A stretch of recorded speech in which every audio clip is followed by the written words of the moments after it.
Hello students, welcome back. आज हम लोग बात करेंगे इंस्ट्रूमेंट इन मनी मार्केट के बारे में। तो जैसा कि हम लोग जानते हैं, मनी मार्केट जो होता है वो शॉर्ट टर्म के लिए होता है। मैक्सिमम हम 1 ईयर्स के लिए इन्वेस्ट करते हैं।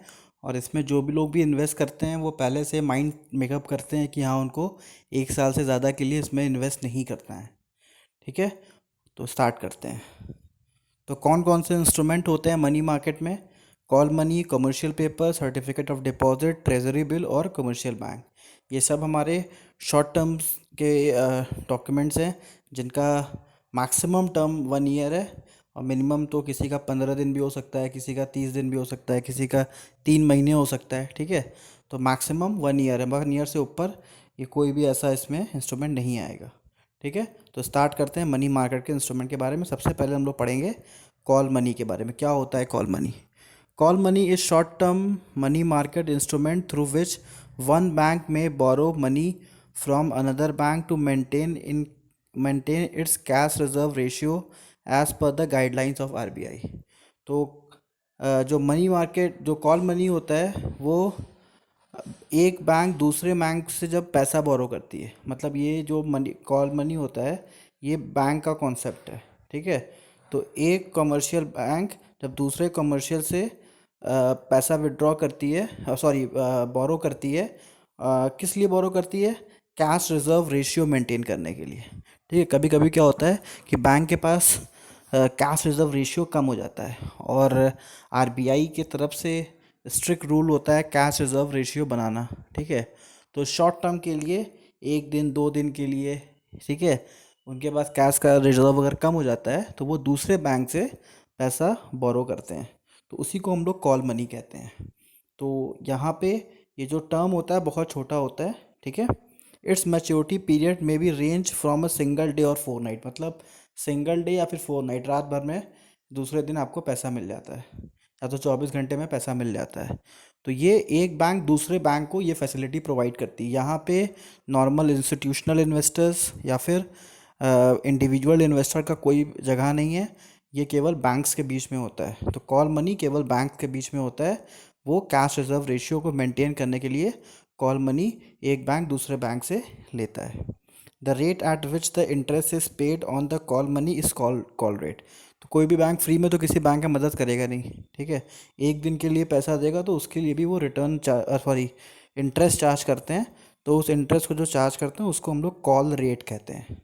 ठीक है, तो एग्ज़ाम में कॉल मनी और कॉल रेट कई बार पूछा जा चुका है, तो इसको बढ़िया से पढ़िएगा कि कॉल मनी वो पैसा होता है जो एक कमर्शियल बैंक दूसरे कमर्शियल बैंक को देता है शॉर्ट टर्म के लिए, ताकि वो अपना कैश रिजर्व रेशियो मेंटेन कर सके। और कॉल रेट क्या होता है? कॉल रेट का सिंपली मतलब होता है जिस इंटरेस्ट रेट पे कॉल मनी दिया गया है, उसमें जो इंटरेस्ट रेट लगाया गया है, उस इंटरेस्ट रेट को हम लोग कॉल रेट कहते हैं। अब आते हैं next, commercial market. Commercial paper are the short-term money market instrument issued by large and credit worthy companies। तो कमर्शियल पेपर्स क्या होते हैं? कमर्शियल पेपर होते हैं शॉर्ट टर्म्स मार्केट इंस्ट्रूमेंट होते हैं, जो कि एक बड़ी कंपनीज इशू करती हैं। ठीक है, जिनका अच्छा मतलब मार्केट में क्रेडिट वर्दी कंपनीज होती हैं। जैसे मान लीजिए कोई एक बड़ी कंपनी है, उसको फंड की ज़रूरत पड़ गई, तो वो क्या करेगा?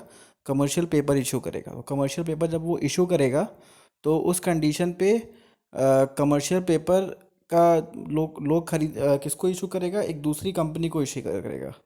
ठीक है, तो commercial paper are the short term money market instrument issued by the large and the credit worthy company. तो क्रेडिट वर्दी कंपनी को ही पैसे लोग देंगे। ठीक है, तो यहाँ पे ये जो कमर्शियल पेपर होता है, ये कंपनीज भी खरीद सकती हैं, ये इंडिविजुअल भी खरीद सकते हैं, और ये इंस्टीट्यूशनल इन्वेस्टर भी खरीद सकते हैं। ठीक है, तो इसमें कोई बाउंडेशन नहीं कि खाली एक कंपनी दूसरे कंपनी को ही कमर्शियल पेपर इशू करेगी, ऐसा कोई बाउंडेशन नहीं है। तो कमर्शियल पेपर बस खाली ये है कि एक कंपनी इशू कर सकती है अपने शॉर्ट टर्म फंड के रिक्वायरमेंट को पूरा करने के लिए। तो जो भी कंपनी अगर कमर्शियल पेपर इशू करती है, तो वो ध्यान में ये रखती है कि वो उसका मार्केट में इमेज अच्छा हो। अगर इमेज अच्छा नहीं होगा तो कमर्शियल पेपर इशू करने का कोई मतलब नहीं है, कोई भी उनके कंपनी में पैसा नहीं लगाएगा। ठीक है। तो क्रेडिट वर्थिनेस बहुत इंपॉर्टेंट है। ऐसी कंपनी जो पहले भी कमर्शियल पेपर इशू की और टाइम पे लोगों को पैसा वापस किए, तो ऐसे ही कंपनीज पे लोग विश्वास करेंगे और उनका कमर्शियल पेपर खरीदेंगे। ठीक है। तो यहाँ पे कमर्शियल मार्केट की देखा, कमर्शियल पेपर लीजिएगा, थोड़ा सा मिसप्रिंट हो गया है। The institution is in the form of any unsecured promissory note and is freely transferable by endorsement. तो कमर्शियल पेपर जो होता है वो ट्रांसफरेबल भी होता है, आप उसको इंडोस भी कर सकते हो। कैसे? जैसे अब मैंने रिलायंस इंडस्ट्रीज़ का कमर्शियल पेपर ख़रीदा, तो मान लीजिए रिलायंस इंडस्ट्रीज़ को शॉर्ट टर्म के पैसे की ज़रूरत थी, उसने कमर्शियल पेपर इशू किया, तो हमने 1 लाख रुपीज़ इन्वेस्ट किए। ठीक है। एक कमर्शियल पेपर का दाम 25,000 रुपये था, 25,000 रुपीज़। तो हमने 4 कमर्शियल पेपर रिलायंस इंडस्ट्रीज़ का ले लिया। तो अब वो जो कमर्शियल पेपर है उसका टाइम लिमिट जो है वो 3 महीने का है, और मुझे अब 1 महीने में ही पैसे की ज़रूरत पड़ गई 1 लाख रुपीज़ की। तो मैंने क्या किया, वो कमर्शियल पेपर अपने फ्रेंड को ट्रांसफ़र कर दिया, और उससे बिहाफ पे मैंने उससे पैसे ले लिए। तो वो मेरा फ्रेंड बोलेगा कि 1 लाख का कमर्शियल पेपर है, तो मैं कुछ कम ही पैसा दूंगा। ठीक है। तो अब मुझे पैसे की ज़रूरत थी, तो मैंने कम पैसे पे ही मैं मान गया। ठीक है। तो इसमें कमर्शियल पेपर में जो लोग कमर्शियल पेपर में इन्वेस्ट करते हैं उनका फ़ायदा क्या होता है, उनको उसके बदले में इंटरेस्ट मिलता है। ठीक है। तो कॉन्सेप्ट यहाँ पे ये है कि जो अच्छी कंपनीज होती हैं, जिनकी मार्केट में अच्छी क्रेडिट वर्थीनेस होती है, वही कमर्शियल पेपर इशू करती हैं, और मैक्सिमम इसका जो टाइम लिमिट होता है वो 1 ईयर होता है। और नेक्स्ट पॉइंट आपने क्या सीखा कि ये इंडोस हो सकता है, ट्रांसफरेबल हो सकता है। आप चाहो तो किसी को ट्रांसफ़र करके इससे आप पैसे ले सकते हो। ज़रूरी नहीं है कि आप आपके नाम कमर्शियल पेपर है तो आप ही को पैसे मिलेंगे। अगर आपने अपने फ्रेंड को ट्रांसफ़र कर दिया, वो उस कमर्शियल पेपर को जब 1 साल बाद लेके जाएगा कंपनी के पास, तो कंपनी उसको पेमेंट दे देगी। द मेच्योरिटी पीरियड में range from a fortnight to year. तो कमर्शियल पेपर भी फोरनाइट मतलब एक दिन से लेके आपको पूरे साल तक के कमर्शियल पेपर मार्केट में मिल जाएंगे। तो कंपनीज अपने पैसे के मतलब ऐसे अपने रिक्वायरमेंट के हिसाब से कमर्शियल पेपर इशू करती है। किसी कंपनी को 10 दिन के पैसे के लिए चाहिए, किसी कंपनी को 1 महीने के लिए पैसा चाहिए, किसी कंपनी को 1 साल के लिए पैसा चाहिए, तो अपने रिक्वायरमेंट के हिसाब से कंपनी कमर्शियल पेपर्स को इशू करती है, लेकिन मैक्सिमम टाइम 1 ईयर ही होगा। It is sold at discount and redeem at par. तो कमर्शियल पेपर में क्या होता है, इसका एक कॉन्सेप्ट ये भी है कि इसको हम लोग बेचते डिस्काउंट पे, रिडीम करते हैं पार पे। तो मतलब 25,000 का कमर्शियल पेपर है, तो अगर हम ख़रीदने जाएंगे तो हमको हो सकता है 24,000 पे या फिर 23,000 में मिल जाएगा। तो इसको बोलते हैं इशू एट डिस्काउंट। तो डिस्काउंट पे कंपनी इशू करती है, तो हम खरीदेंगे 23,000 का, और फिर जब पेमेंट लेने जाएंगे तो हमको मिलेगा 25,000 रुपये। तो ये जो 5,000 रुपये, जो 2,000 रुपये का फ़र्क आ रहा है, यही 2,000 रुपये हमारा प्रॉफिट होगा। तो ये याद रखिएगा, कमर्शियल पेपर जो होता है वो इशू किया जाता है डिस्काउंट पे, और रिडीम होता है एट पार। एट पार मतलब जितने का है, मतलब 25,000 का कमर्शियल पेपर है तो 25,000 का रिडीम होगा। लेकिन जब आप ख़रीदने जाओगे, ठीक है, तो आप इशू मतलब पेमेंट जो करके आओगे वो 23,000 ही करके आओगे। जब रिडीम होगा तो आपको 25 मिलेगा, 2,000 रुपये आपका फ़ायदा हो गया। तो ये कोई फिक्स रेट नहीं है, कंपनी अपने हिसाब से मैनिपुलेट करती रहती है। कभी कभी कंपनी 5% 10% के रिटर्न्स पे भी इसको इशू करती है। नेक्स्ट आते हैं certificate of deposit. Certificate of deposit is the short term money market instrument issued by the commercial bank and the development financial institution. It is unsecured and negotiable instrument in the bearer form, and it may be used to individual corporation and companies when the bank need cash meet credit needs। तो credit certificate of deposit क्या होता है, ये bank issue करती है। और किसको issue करती है, ये किसी को भी इशू कर सकती है, मतलब अपने इंडिविजुअल को भी इशू कर सकती है, कंपनी भी इसको खरीद सकती है, प्लस इन्वेस्टर्स मतलब इंस्टीट्यूशनल इन्वेस्टर्स भी इसको ख़रीद सकते हैं। तो कोई बाउंडेशन नहीं है commercial paper certificate of deposit खरीदने के लिए, लेकिन इशू का बाउंडेशन ये है कि खाली बैंक इशू कर सकती है, इसको कोई प्राइवेट कंपनी इशू नहीं कर सकती। अगर बैंक को पैसे की ज़रूरत है शॉर्ट टर्म के लिए, मतलब साल भर के अंदर के लिए, तो वो सर्टिफिकेट ऑफ डिपॉजिट इशू कर सकती है। तो कमर्शियल बैंक की और या फिर डेवलपमेंट फाइनेंशियल इंस्टीट्यूशंस जो होते हैं वो भी commercial bank certificate of deposit को इशू करते हैं। तो दो चीज़ें हैं, कमर्शियल बैंक इशू कर सकता है और डेवलपमेंट फाइनेंशियल इंस्टीट्यूशंस जो होते हैं वो इशू करते हैं सर्टिफिकेट ऑफ डिपॉजिट को। और ये नेगोशिएबल होता है, बियरर फॉर्म में होता है, मतलब आप चाहें तो उसको आपने ले लिया, फिर आपको पैसे की ज़रूरत है तो आपने अपने फ्रेंड को उसको सेल कर दिया, तो आपका फ्रेंड जब टाइम पूरा हो जाएगा तो पेमेंट जाके ले लेगा। ठीक है, तो ये बियरर फॉर्म में होता है, जो सर्टिफिकेट ऑफ डिपॉजिट लेके जाएगा उसको पेमेंट मिल जाएगा। तो यहाँ पे कोई नाम का इशू नहीं है कि आपके नाम सर्टिफिकेट इशू है तो आप ही लेने जाओगे तभी आपको मिलेगा, ऐसा नहीं है, ये ट्रांसफरेबल है। ठीक है, नेक्स्ट क्या है, ये किसी को भी ख़रीदा जा सकता है, मतलब कोई भी ख़रीद सकता है, चाहे इंडिविजुअल हो, चाहे कंपनी हो, चाहे इंस्टीट्यूशन हो जो पैसे इन्वेस्ट करती है। तो ये शॉर्ट टर्म के लिए ही होता है। अब आते हैं next, treasury bill. Treasury bill क्या है? Treasury bill are short term money market instrument which are issued by the reserve bank of India on the behalf of government of India. Sorry, देखिए यहाँ पे भी मिस्टेक हो गया, government bank of India हो गया, यहाँ पे गवर्नमेंट ऑफ इंडिया होगा। They are sold at a discount and redeem at par. They are also known as zero coupon discount. The minimum value of the purchase is ₹25।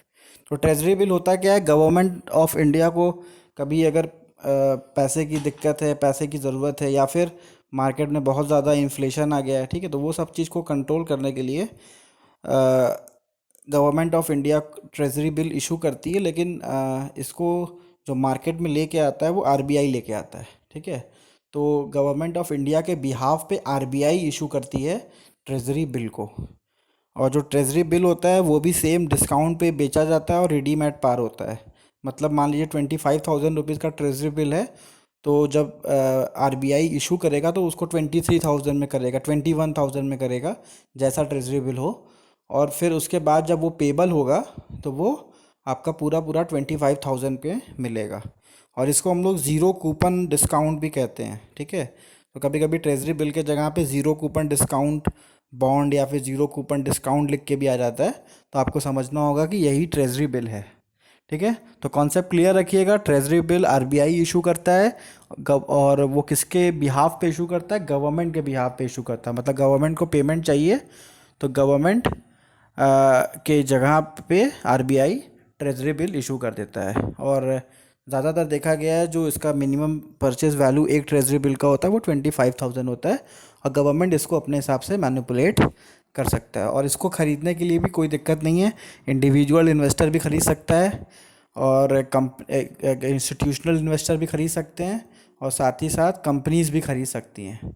ठीक है, जिसको भी short term में पैसे इन्वेस्ट करने हैं वो ख़रीद सकता है। क्लियर है? नेक्स्ट चलते हैं, commercial bill. Commercial bill is a short term money market instrument. Business firm may drew a bill of exchange in the favor of another in lieu of credit purchase.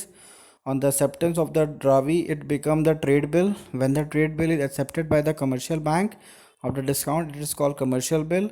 A bill of exchange is freely negotiable instrument. It is usually drawn for the period of the 3 month. तो commercial bill बनता कैसे है? तो आपने class 11th में पढ़ा होगा bills of exchange chapter, तो उसमें आपने देखा होगा कोई भी अगर उधार सामान बेचता है तो उसके बदले में वो बिल इशू करता है। ठीक है, और सामने वाला अगर साइन कर दिया और उसको बोला कि 15 दिन बाद या फिर 30 दिन बाद या फिर 3 महीने तक का समय होता है उसमें पेमेंट करेंगे, तो वो जो बिल होता है जो इशू करता है उसके लिए बिल रिसेबल हो जाता है, और जो बिल साइन करता है उसके लिए बिल्स पेबल हो जाता है। ठीक है, तो ये वो हमारा हो गया बिल्स ऑफ एक्सचेंज। तो बिल्स ऑफ एक्सचेंज को अगर हम जब जिस समय ड्रावी कौन? जो सामान खरीद रहा है, जो सामान उधार में खरीद रहा है, जब वो साइन करता है कि हाँ मैं आपको 30 दिन बाद पैसा दूंगा, साइन करके लिखता है उसमें, तो उसको उस पर्टिकुलर बिल को उस दिन हम ट्रेड बिल बोलते हैं। ठीक है, पहले तो उसको बिल या फिर इनवॉइस बोलेंगे, लेकिन जब वो उस पर साइन कर देता है तो उसका नाम ट्रेड बिल हो जाता है। ठीक है, तो ट्रेड बिल अब हमने साइन करके दे दिया अपने क्रेडिटर को, भाई जिससे हम सामान खरीदे, हमने उधार पे खरीदा है, ट्रेड बिल एक्सेप्ट करके हमने अपने क्रेडिटर को दे दिया। अब क्रेडिटर गया उस बिल को लेके बैंक में, भाई 3 महीने का हमने उसको समय दिया था लेकिन उसको 15 दिन में पैसे की ज़रूरत पड़ गई, तो वो बिल लेके गया बैंक में डिस्काउंट कराने के लिए। तो अब इस बिल को हम लोग कमर्शियल बिल कहेंगे। तो बहुत ध्यान से समझिएगा, पहले बिल बना, मतलब बिल इनवॉइस एक ही था, इनवॉइस या बिल पे साइन हुआ तो वो बन गया ट्रेड बिल। और अगर ये 3 महीने बाद पैसा दे देते तो उसका नाम ट्रेड बिल ही रहता। लेकिन वो ट्रेड बिल क्या हुआ कि 15 दिन के अंदर हमको पैसे की ज़रूरत थी, हम बैंक के पास चले गए। तो अब जब कमर्शियल बैंक के पास चले गए उस बिल को जमा करके पैसा लेने के लिए, तो उस बिल का नाम पड़ गया कमर्शियल बिल। तो ये जो बिल्स ऑफ एक्सचेंज होता है आपको पता ही है, ये 3 महीने के लिए का 3 महीने का इसका नोटिस पीरियड होता है। 3 महीने तक का इसके पास समय होता है कि चलो 3 महीने में आप इसको इशू कर सकते हो। मैक्सिमम समय 3 महीने का होता है। और इसका मेन जो पर्पस जो होता है वो शॉर्ट टर्म फाइनेंशियल रिक्वायरमेंट्स के लिए हम यूज़ करते हैं। ठीक है। तो अब क्लियर है कि कमर्शियल बिल कैसे बना। तो एग्ज़ाम में पूरा लिखिएगा कि पहले ये बिल होता है, फिर जब क्रेडिटर साइन करता है तो सॉरी डेटर जब साइन करता है जो ड्रावी होता है तो वो बन जाता है ट्रेड बिल। और ट्रेड बिल जब जो क्रेडिटर जब जाता है कमर्शियल बैंक से उसको पहले समय से पहले पैसा लेने के लिए, तो उसको हम लोग बोलते हैं कमर्शियल बिल। क्लियर है। Thank you students.